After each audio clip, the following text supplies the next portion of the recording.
বাংলাদেশের সর্বশেষ গুরুত্বপূর্ণ আপডেট সংবাদে আপনাকে স্বাগত। শুরুতেই সংবাদ শিরোনাম, পরে বিস্তারিত। শুরুতেই জানিয়ে দিব, পোশাক শিল্পের অস্থিরতা কাটছে না। গাজীপুর আশুলিয়ায় বন্ধ 250 কারখানা। শ্রমিকদের দাবি দেওয়া মেনে নেওয়ার পরেও পোশাক খাতের শ্রম অসন্তোষ নিয়ন্ত্রণে আসছে না। শ্রমিকদের প্রায় সব দাবি মেনে নেওয়ার পরও নতুন নতুন দাবি সামনে আনা হচ্ছে। টানা 13তম দিনের মতো গতকাল আশুলিয়া এবং গাজীপুরের বিভিন্ন কারখানায় কাজ না করে বিক্ষোভ করেছে শ্রমিকেরা। এ অবস্থায় পরিস্থিতি কোন দিকে যায় এখনো কিছু বলা যাচ্ছে না। এরপর জানিয়ে দিব, যেমন খুশি তেমন খাও সিন্ডিকেট ডেসকোতে। রাজধানীর বিস্তৃত এলাকা জুড়ে বিদ্যুৎ সরবরাহতে নিয়োজিত প্রতিষ্ঠান Dhaka electric supply company DESCO. বছরের পর বছর ধরে চলছে দেদারসে লুটপাট। অবাস্তব প্রকল্প গ্রহণ, প্রকল্প ব্যয় কয়েকগুণ বৃদ্ধি, নিয়োগের ক্ষেত্রে চরম আত্মীয়করণ, দুর্বল ব্যাংকে ফিক্সড ডিপোজিট করে টাকা আত্মসাৎ করা, কেনাকাটায় অতিরিক্ত ব্যয়, অপ্রয়োজনীয় বিদেশ ভ্রমণ সহ এহেন কোনো অবৈধ কাজ নেই যা এই ডেসকো কোম্পানি করে না। ডেসকোর পরিচালক নিজেই যেমন খুশি তেমন খাও নীতি গ্রহণ করেছেন, অর্থাৎ যার যত টাকা লাগে, যার যত অর্থ সম্পদ লাগে সবকিছু ডেসকো থেকে লুটপাট করে খাও, দেশের মানুষের অর্থ সম্পদ লুটপাট করে খাও, এমন নীতি গ্রহণ করেছেন। এ বিষয়ে গুরুত্বপূর্ণ সংবাদ জানাবো, সঙ্গেই থাকুন। এদিকে ইটও ঘুষ নেন পবার ইউএনও। গ্রাম থেকে চাচাতো ভাইকে এনে প্রায় কোটি টাকার কাজ করাছেন রাজশাহীর পবা উপজেলা নির্বাহী কর্মকর্তা ইউএনও আবু সালে মোহাম্মদ হাসনাত। এর মধ্যে আশ্রয়ন প্রকল্পের 30টি বাড়ি নির্মাণ করাচ্ছেন 91,50,000 টাকা ব্যয়ে। এছাড়াও ডরমিটরি এবং শিল্পকলা একাডেমি অফিস সংস্কারের কাজও করছেন ইউএনও। এদিকে ঘরগুলো নির্মাণের ইট একটি ভাটায় পুকুর কাটতে দেওয়ার জন্য ঘুষ নেওয়া হয়েছে বলে অভিযোগ পাওয়া গেছে তিনি একটি ইটও ঘুষ খান, অর্থাৎ মাত্র 10 টাকার সমপরিমাণ অর্থ তিনি ঘুষ নিয়ে থাকেন। এবারে জানাবো, ছাত্র আন্দোলনে নিহত এবং আহতর সংখ্যা জানালো স্বাস্থ্য মন্ত্রণালয়। স্বাস্থ্য ও পরিবার কল্যাণ মন্ত্রণালয়ের সিনিয়র সচিব এম.এ. আকমাল হোসেন আজাদ বলেছেন, সাম্প্রতিক ছাত্র জনতার অভ্যুত্থানে দেশের বিভিন্ন স্থানে আহত ব্যক্তিদের চিকিৎসা এবং শহীদ পরিবারের সহায়তা প্রদানের উদ্দেশ্যে একটি নীতিমালা প্রণয়ন করা হয়েছে।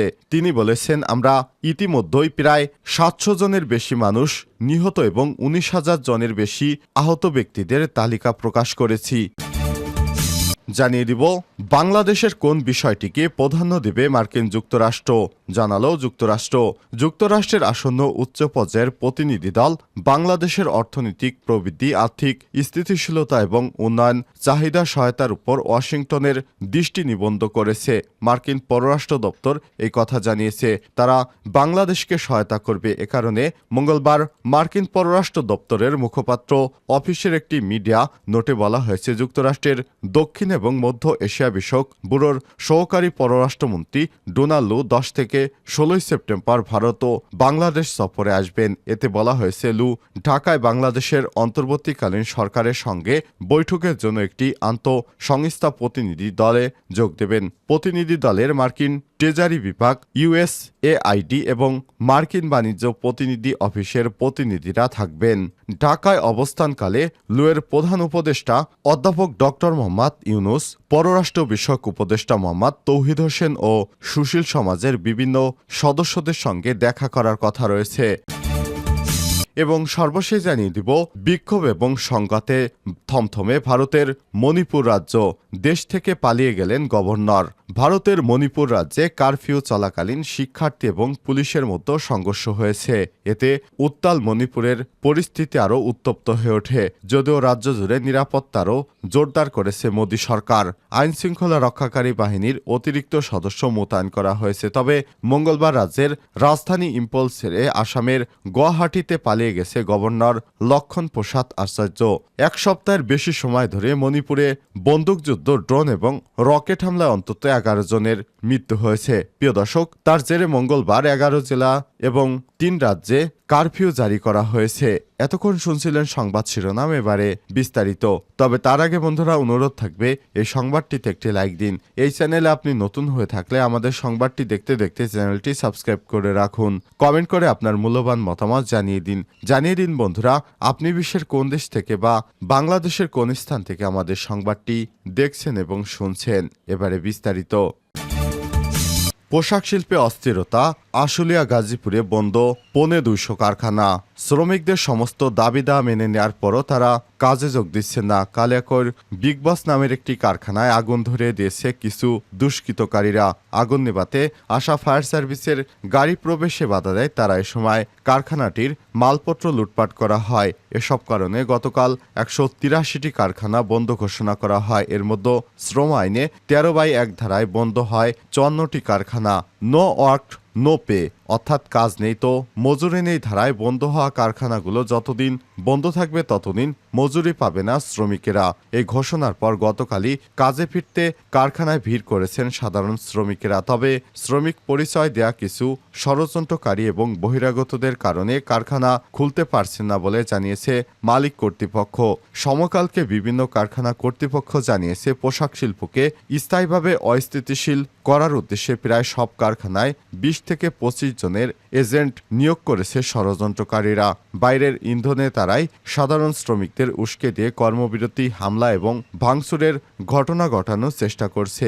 শিল্প অধ্যুষিত এলাকায় পোশাক কারখানায় বিক্ষোভ, ভাঙচুরের ঘটনায় গোটা এলাকা এখন আতঙ্ক তৈরি হয়েছে। সতর্কতা হিসেবে অনেকেই ভবনে বড় করে ব্যানার লেখা হয়েছে, ইহা পোশাক কারখানা না হয়। এরকম ব্যানার পোশাক বহির্ভূত অন্যায় শিল্প কারখানায়ও ঝুলতে দেখা গেছে। এদিকে গতকাল পরিস্থিতি আরও খারাপ হওয়ার পরিপ্রেক্ষিতে তৈরি পোশাক খাতের রপ্তানিকারক উদ্যোক্তাদের সঙ্গে জরুরি বৈঠকে বসেন শ্রম উপদেষ্টা আসিফ মাহমুদ সজীব ভুঁইয়া। শ্রম অসন্তোষের পেছনে প্রকৃত ঘটনা জানতে সরকারের পক্ষ থেকে একটি কমিটি গঠনের ঘোষণা দেন তিনি। সার্বিক পরিস্থিতি নিয়ে তৈরি পোশাক রপ্তানিকারক উদ্যোক্তাদের সংগঠন বিজিএমই এর সভাপতি খন্দকার রফিকুল ইসলাম সমকালকে বলেছেন, সরকার কিংবা উদ্যোক্তা বা বিজিএমই সব পক্ষই পরিস্থিতি স্বাভাবিক করতে আপ্রাণ চেষ্টা করছে।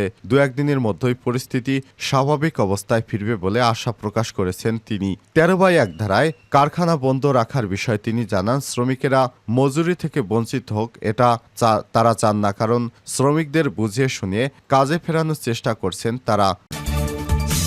যেমন খুশি তেমন খাও সিন্ডিকেট ডেস্কোতে।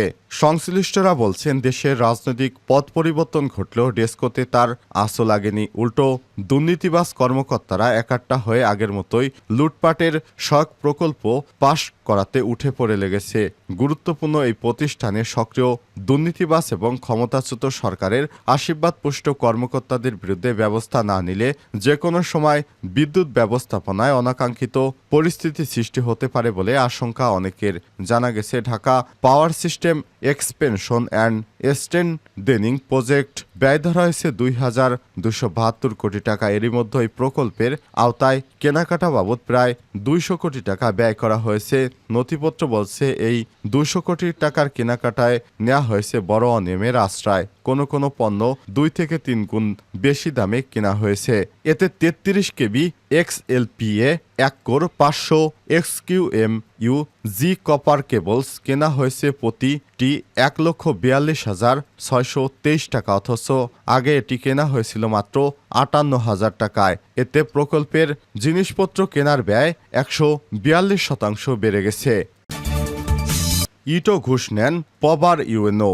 সংশ্লিষ্ট সূত্র থেকে জানা গেছে, পবা উপজেলা কাশিডাঙ্গা এলাকায় অনেক আগেই আশ্রয়ন প্রকল্পে 30টি বাড়ি নির্মাণ হয়েছিল। ঘরগুলো ছিল টিন দিয়ে তৈরি। এগুলো বসবাসের অনুপযোগী হয় ইট দিয়ে বাড়ি তৈরির প্রকল্প গ্রহণ করে কোটি কোটি টাকা হাতিয়ে নিয়েছেন তিনি। সরেজমিনে গিয়ে দেখা যায়, পিলারের উপরে অংশে শুধু একটি করে রড দেখা যাচ্ছে। স্থানীয়রা জানান, পিলারের নিচে পুটিং ঢালাই দেওয়ার নিয়ম থাকলেও সেটি করা হয়নি। এভাবে সরকারি কাজে অনিয়ম দুর্নীতির মাধ্যমে উপজেলা প্রশাসনের একাধিক কর্মকর্তা কর্মচারীরা ঘুষ নিয়ে এই প্রকল্পের জন্য 30টি ঘর নির্মাণের জন্য ইটও ঘুষ নিয়েছেন বলে এবং হয়রানি করেছেন বলে স্থানীয়রা অভিযোগ করেছে। আন্দোলনে নিহত এবং আহতের সংখ্যা জানালো স্বাস্থ্য মন্ত্রণালয়। শেখ হাসিনা সরকারের পতনের সময় বাংলাদেশের বিভিন্ন হাসপাতালে লাশের সংখ্যা এবং আহতের সংখ্যার তালিকা প্রকাশ করেছে স্বাস্থ্য মন্ত্রণালয়। নিহতদের প্রাথমিক একটি তালিকা মন্ত্রণালয় দাখিল করেছে। ইতিমধ্যে আমরা 700 জনেরও বেশি নিহত এবং 19,000 জনের বেশি আহতের তালিকা পেয়েছি। তবে এই তালিকা সম্পন্ন হয়নি, অর্থাৎ মৃত এবং আহতর সংখ্যা আরও বাড়বে। এ সময় তিনি আরও বলেন, ঢাকা মেডিকেল মেডিকেল কলেজ সহ 13টি হাসপাতালে আহত ছাত্রদের জরুরি চিকিৎসার ব্যবস্থা করা হয়েছে। যারা গুরুতর আহত হয়েছেন, বিশেষ করে চোখে আঘাত পেয়ে দৃষ্টিশক্তি হারিয়েছেন বা অঙ্গহানি ঘটেছে, তাদের চিকিৎসার জন্য বিদেশ থেকে বিশেষজ্ঞ মেডিকেল টিম আনার উদ্যোগ চলছে। এছাড়াও যাদের দেশে চিকিৎসা সম্ভব হচ্ছে না, তাদের বিদেশে পাঠানোর ব্যবস্থা করা হচ্ছে।